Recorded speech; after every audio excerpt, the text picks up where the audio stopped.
Hey, what's going on, guys? gdoggcasey here with another Final Fantasy XIV Let's Play video. Let's go ahead and talk to the Flame Quartermaster, as we now have more than enough seals in order to get a Chocobo issuance. Honestly, I did like 2 fates, and that was basically all I needed in order to get one.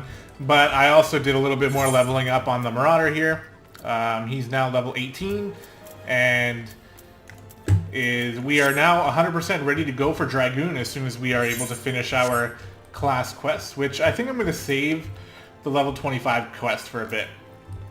I'm going to save it probably until we hit like level 29 or so, and then at that point I'll just nail out both the 29 or the 25 quest and the 30 as well. But right now we have something more exciting to talk about here, as finally, what are we, like 26 or 27 episodes in, and finally we are able to get our mount. It's an exciting day.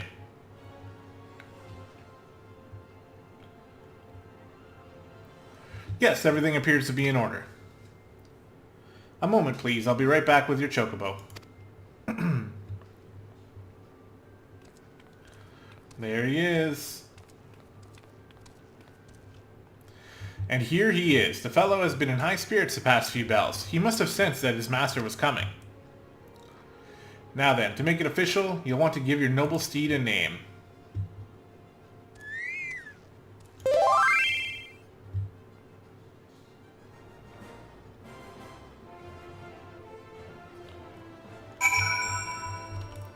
So I think we have... Oh, hold on, there he is. Alright, we're going to name him Moracle, and he will be our Chocobo.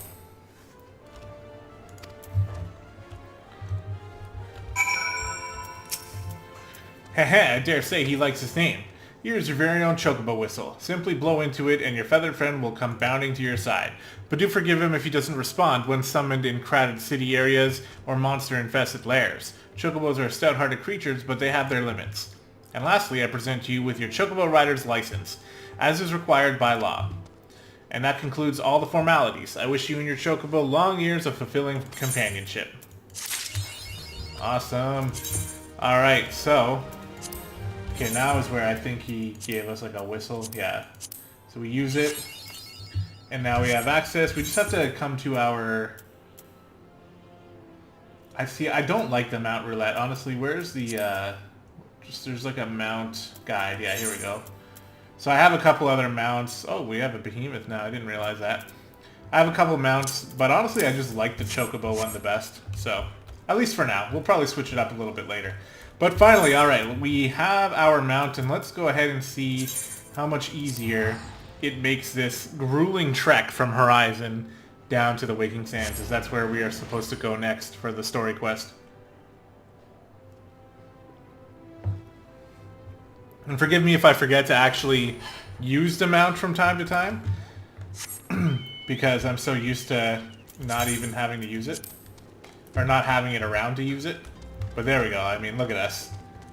This Chocobo was meant for us.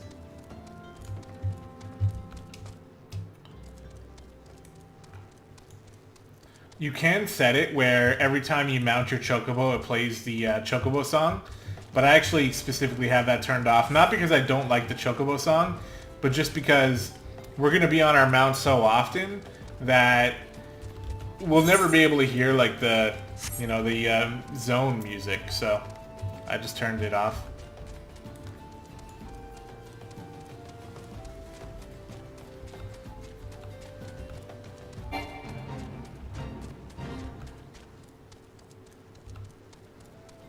I love it.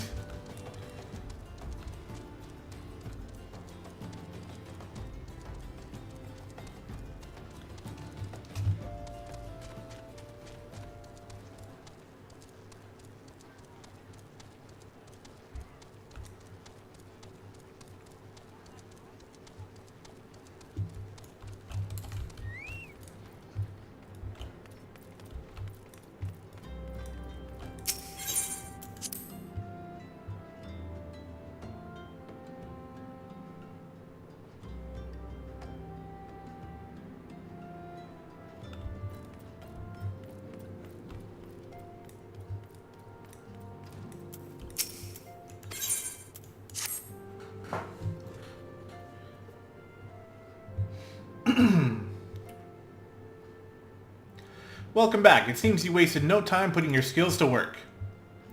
How do I know? Why, the recruitment officer called me to regale me with the tale of your heroics. The pride in his voice was palpable. We Scions are truly fortunate to have you with us, wee guy. Well, I am the best. Now, when last we spoke, I said I wanted you to meet some friends, did I not? Well, I neglected to mention that you have already met. Taturo, please show them in. This way, sirs. Oh, these guys. Thanks again for getting us out of that mess. We owe you our lives. But I don't think we've properly introduced ourselves. I'm Biggs. And I'm... Gods, man, spit it out, will you? Wedge, at your service. Looks like he has an onion head. I'm pleased to say that Biggs and Wedge will be staying with us for a while. Magitech-driven contraptions such as airships grow ever more vital to the city-states of Eorzea. As a neutral party, it was judged that we Scions should serve as the keepers of this technology. Of course, for this we needed the knowledge of experts, and so we required the assistance of Garland Ironworks, who very kindly sent us 2 of their finest engineers. Our happy family continues to grow. On behalf of the Scions, I bid you welcome to the Waking Sands.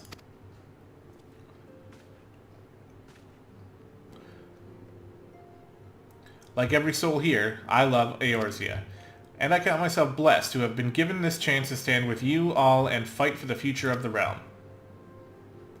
Never have I known such fulfillment, such happiness.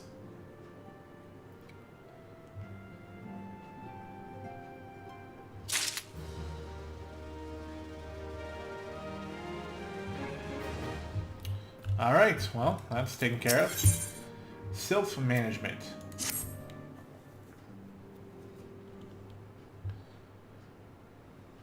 Now, having set aside the formalities, we have a favor to ask of you. Urianger, have the documents arrived from the students of Baldessian? Aye, my lady. They arrived but recently. We have conducted a study at the behest of the Order of the Twin Adder. Papalimo, Ida, a synopsis if you would.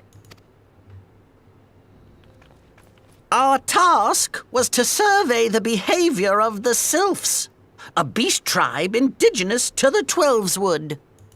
Oh, how to describe them. They look like gisselcreens, floating ones, that worship the primal Ramu. Ahem.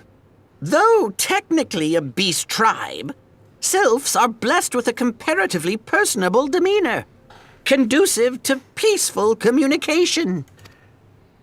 Offering us an invaluable opportunity to learn what the beast tribes know of the primals. While Ramu's existence is well documented, the Sylphs do not, or perhaps cannot, summon the primal any longer, insofar as can be ascertained. Until such time as we know, it would be unwise to assume that the threat posed by the primal has passed. Which leaves Gridania with the added worry of not knowing what they should be worrying about. In that regard, they are hardly alone. What we can say with absolute certainty is that Gridania has its hands full fending off Garuda, who, I need hardly remind you, is among the most savage and terrible of all known primals. In short, it is essential that we approach the Sylphs in as diplomatic a manner as possible. Words and actions can be misconstrued. The only sure way to communicate our intentions is the echo. Winning the Sylphs' favor may well bring us a step closer to mitigating the threat of the primals. Will you help us? I am grateful. Lovely. Well, as much as I'd like to help, I'm afraid I would be of little use to anyone in Gridania. A veritable babe in the woods. Ida and Papalimo, however, should be able to see the forest for the trees. Is that not so, Minfilia? Indeed. You are willing? Leave it to me. Us, Ida, us!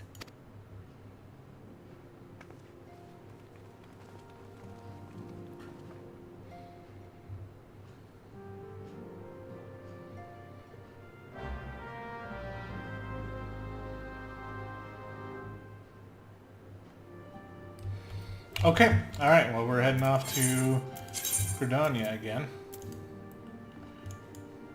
So let's go ahead and teleport here. We have 2 tickets left, we just used one. And then we'll be all... Or every time we teleport, we'll have to actually spend our hard-earned money.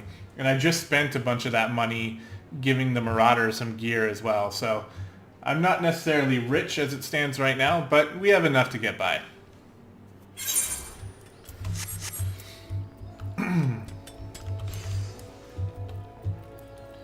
Alright, so off we run. We're going to go... This is where you would hang out the most if you chose to join the Twin Adder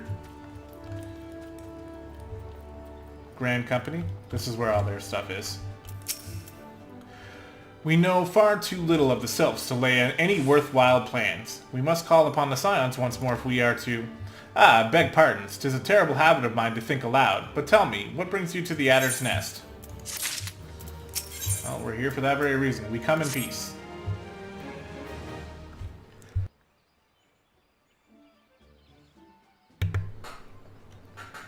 Hail, adventurer. I bid you welcome to the Adder's Nest. Do you seek to entwine your destiny with the Twin Adder? Good day, Commander. Sorry to disappoint you, but other business brings us here today. Ida and Papalymo, always a pleasure to see the two of you. My men tell me you quest in the name of the Scions of late. Quite so, Commander. A little bird told us that the Twin Adder was in need of our adventuring prowess. Aye, your little bird sings true. No doubt you've heard that we're investigating the Sylphs. That curious beast tribe calls the depths of the Twelveswood home. The Sylphs are, for the most part, a peaceable bunch, much to the delight of the elder Seedseer, who has no desire to see her people embroiled in yet another fruitless war.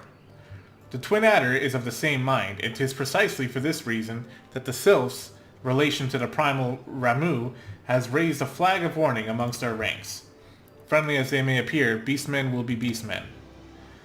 Should there be even a sliver of chance that the summoning of the primal might disturb the balance between Gridania and the Sylphic tribes, it is a possibility we cannot ignore. Better to be safe than sorry, indeed. Do we strike at Ramu or leave the Sylphs to their own ways? That is the question, yet I find myself lacking ample knowledge to arrive at an answer. Opinions abound within Gridania, but to listen only to one's own is among the greatest mistakes a commander can make. I would hear from the other side, the Sylphs themselves, and seek an impartial party to serve as my liaison. That is where you Scions come in. The Sylphs of Little Solace remain untempered, and have held many a productive dialogue with our people. I would hear their candid thoughts on their tempered brethren. That said, I urge you to exercise due caution. Sylphic tradition and etiquette bear little resemblance to our own. It would not do to have any cross-cultural faux pas get in the way of productive parley. En route to Little Solace, you will come upon the Hawthorn Hut. Our officer stationed there can enlighten you as to how to win the Sylph's favor. May your expedition be a worthwhile one. A friendly palaver with the Sylphs. This should be pleasant enough. This should be a pleasant enough diversion. The Hawthorn Hut, was it? Why, I believe the ferry departing from West Shore Pier should take us straight there. A friendly palaver indeed. I think that's how you say that word. I hope this will be as straightforward as you say, Papalymo. Okay, so we're off to see the Sylphs. The Sylphs, if I think what they're saying is true, are the only friendly race that is considered a beast tribe in this game, so... whoops. So yeah, let's see, where are we heading to? Hawthorn Hut. Oh, they want us to go over there, okay. Up to Old Gridania we go then.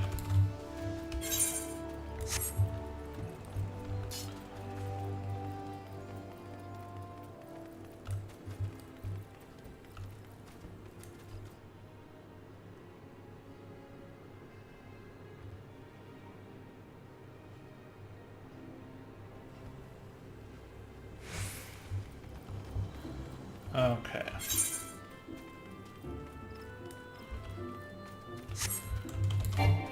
I'm not sure when I'm going to get into the crafting side of things. Probably not too long from now. But I mean, in terms of episodes, I'm probably thinking maybe 10 to 15, unless something spurs me on to change my mind. I'm not that in a rush to do it. Although, that said, you know, it would probably be a good idea to get started on at least the blacksmith part pretty soon. But I don't think it has to be that soon yet. I don't actually know.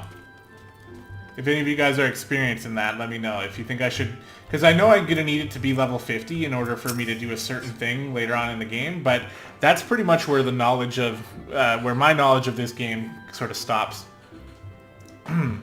Alright, the ferry dock at the base of this hill will carry you across the lake to the East Shroud. Once you're ashore, head due east and you should find the Hawthorn hut without too much trouble. The Hawthorns are the most welcoming folk who have shown us no small measure of goodwill. Still, a bit of courtesy goes a long way. I would encourage you to stop by the Full Flower Comb and introduce yourself to Rosa before you travel on. Just because she's most likely got about a side quest or two there for you, just so we can make sure your level is, you know, properly... I happen to be heading across to the blah blah blah blah blah. Yeah, let's go. And, you know, it's just basically she's going to have a side quest or two for us. To introduce us to the East Shroud, because it's been a while since we've been to the Shroud. But I think I've already been here. So I remember coming here for something else, although I can't 100% remember what that was. Oh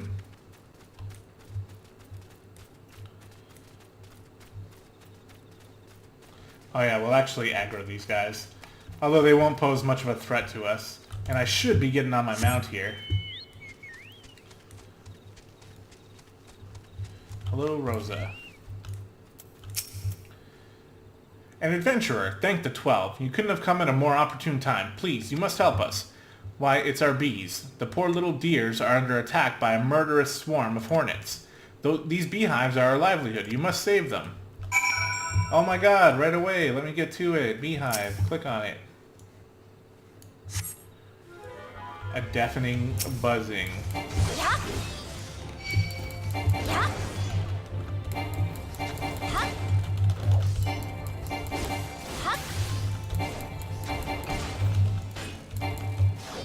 Get wrecked, Hornet Cloud.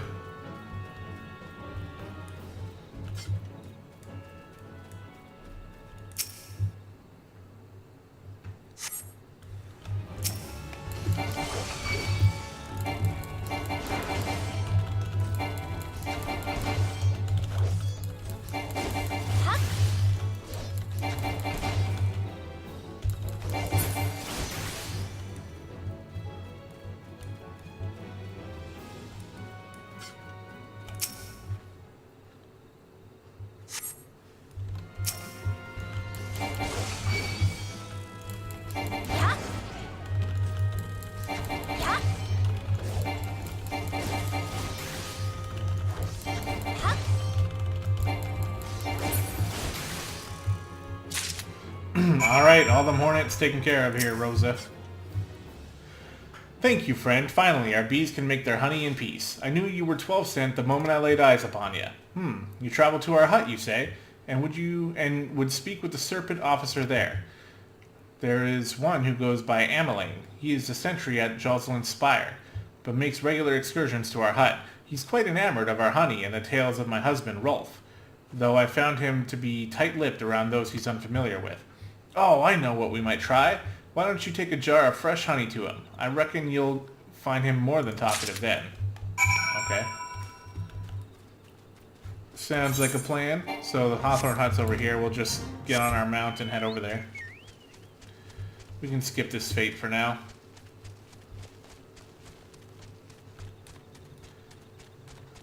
I can't remember the specifics, but I know we came down here just to attune to the crystal. I'm pretty sure that's what we did. Yeah, we're attuned to it right now.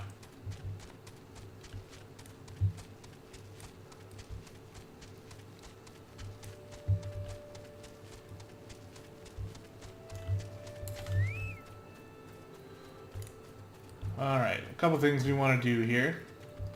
I'm going to take on this Leave Meat quest. I might not do it, but we'll just have it. We'll accept it.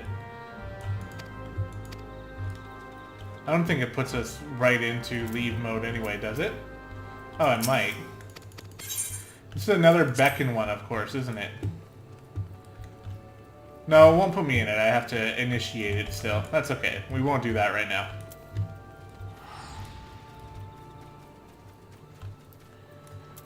Alright, here we are in Hawthorne Hut. There's Ameline. Indeed, I am Ameline of the Twin Adder. Your face is unfamiliar to... you have a present for me, you say? Why, yes, it's fresh honey. A jar of Rose's honey, and freshly harvested to boot. You certainly know how to make a first impression, friend. Ah, so you are the adventurer of whom the commander spoke. Do forgive me for being curt. My stomach is rumbling something fierce. So I ate a jar of honey. My word, this honey, like liquid gold. Forgive me. You have come to discuss not honey, but sylphs. For all their whimsy, they are a wary lot, particularly since the Empire has come to the Shroud. Earn their trust, however, and they are as friendly as any folk. They have their quirks, but so do we all, no? How you would know, would you know more? You do well to speak to Rose's husband, Rolf. He's forgotten more about the sylphs than I'll ever know. Okay. Well, hello, Rolf. Sylphic studies. Come to learn a thing or two about the sylphs, have you? I'll tell you one thing, they're a peculiar folk. How peculiar, you ask? Well, let me just tell you. They're, beg pardon, friend, my memory's just not what it used to be. I've seen much and more in my adventuring days, and it's all a clutter in my noggin now. Though I've shared my stories with those around the hut before. You might have more luck with them. Really, okay. Isabel Hawthorne?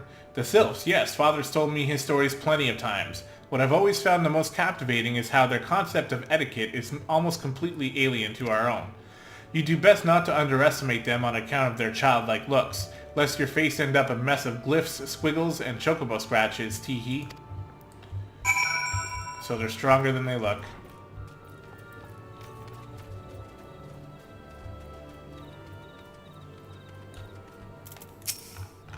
The quickest way to a quiver woman's heart might be through her stomach, but don't even think of trying to foist your foodstuffs on the sylph. They sustain themselves by simply bathing in the sun, or so Rolf once told me. The sylphs, inveterate tricksters and troublemakers, that's what they are. One day they're drawing marble faces on our masks, the next they're sending our young sentries falling to the bottom of a ravine.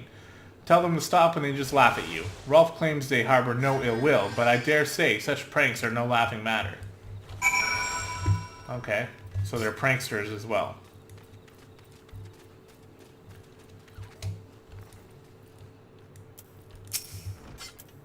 Oh, of course, of course. Hearing your stories, well, my stories, has brought the memories flooding back to me. I feel like dancing.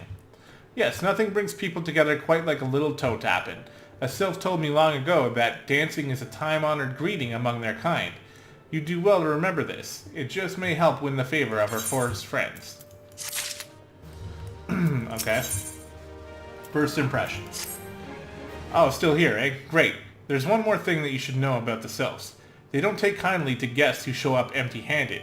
To earn their trust, you do well to bring along drat. What was it again? And Rose and I were just speaking of the matter not days ago. Forgive me, friend. Speak to Rosa at the comb. Her memory should prove more reliable than my own. Okay. This is how they get you running all over the place here. That's this way. Whoops. But at least we got our mount now. It's almost like they know that we're supposed to have a mount at this point, so they just give us reasons to use it. Which might be good game design. Probably. I'm doing it. They're getting my money for playing this game, so they're doing something right, that's for sure. And I've said it multiple times before, I really don't actually mind running from place to place in this game, because the world is nice enough and the music is good enough, although there isn't any right now, you know, that it doesn't bother me too much. A peace offering for the sylphs. I'd give you another jar of my honey, but I fear that wouldn't get you past their front doorstep, dear. No, their tastes run more to the unusual. Are you perchance familiar with milkroot? That's what we call the root of that most fiendish seedkin, the ochu. When chewed, it exudes a cloudy liquid that's said to induce curious visions in the imbiber. You do not catch me dead trying this stuff, but the sylphs seem to enjoy it to no end. I've not seen an ochu around the comb in quite some time, but I did encounter a suspicious clump of grass the other day. Were you to stimulate it somehow, and some of this amber syrup, for example, or with some of this amber syrup, for example, you might be surprised at what comes out. Seems a little weird to come to that conclusion, but okay. Well, I found some grass, so if you have this amber syrup that I happen to have on me, then why don't you try putting it on them, and maybe something good will happen. I don't know. Let's give it a try. Well, look at that, an Ochu. Yeah. Yeah.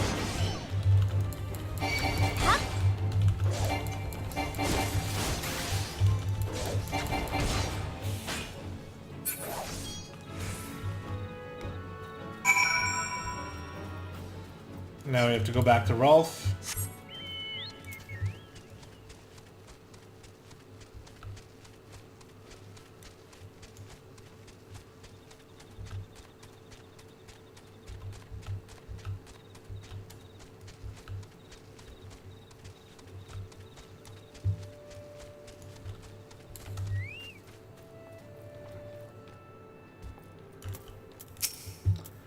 Ah, you're back. Was my wife able to direct you to a suitable offering?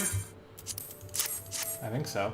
Milk brew, but of course, those sylphs quaff that cloudy stuff as quick as I do a flagon of mead. The effect's just about the same as well.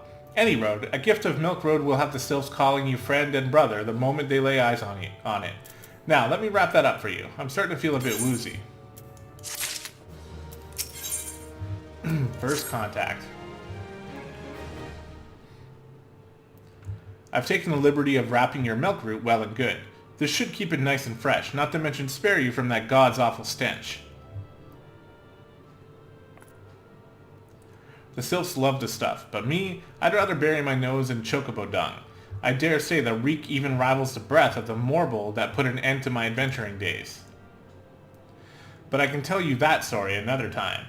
You've more important matters to attend to today, yes? The sylphs are an eccentric bunch, but I've shared their company enough to know that they're kind at heart. They'll not shun one whose intentions are true. May your parley be a fruitful one, friend, and do stop by on your return. There's a flagon of full flower mead with your name on it, if you'd regale me with your adventuring tales.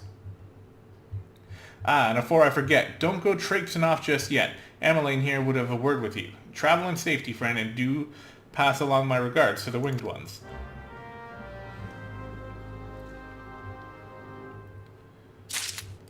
Okay. Alright, Emmeline, what do you got to say? It's good to see your knowledge of sylphic culture has matured. I see no reason to delay your mission any further. Upon your arrival at Little Solace, seek out a young sylph by the name of Comuxio. He has served as an intermediary between our peoples on many an occasion, and has the close ear of his tribe's elder. I see that Hawthorne has furnished you with some of that Malodorous root the sylphs so adore.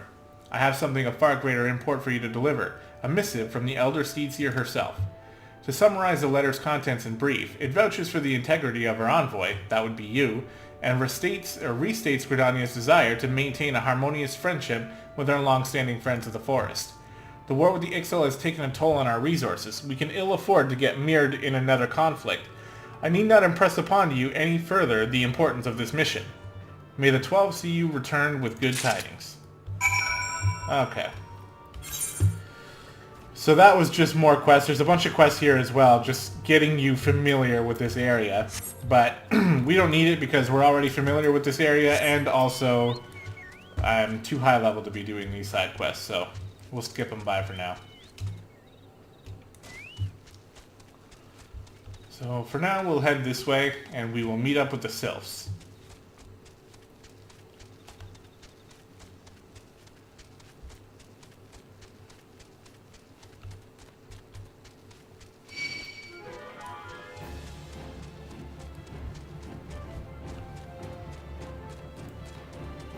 Here they are.